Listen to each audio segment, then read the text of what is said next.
non? Ante as injustizas do mundo, ante o mundo como anda moitas veces ao revés, como quen ostenta o poder é capaz de presentarnos as cousas xusto ao revés do que acontece, e quen quere defender simplemente dereitos, ao final é criminalizado, enmerdado.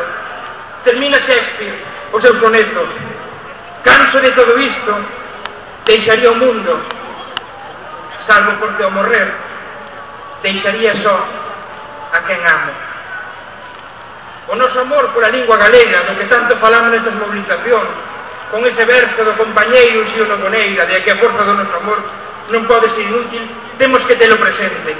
Esta vai ser unha loita seguramente longa, porque estamos ante un goberno que se nega a escoitar o que é a voz unánime da sociedade galega, pero unha loita na cal non podemos desfalecer.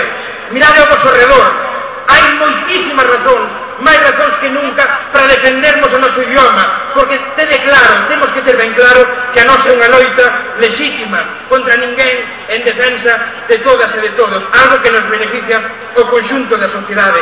Mirade ao vosso redor, collede forzas, porque temos unha longa batalla por diante.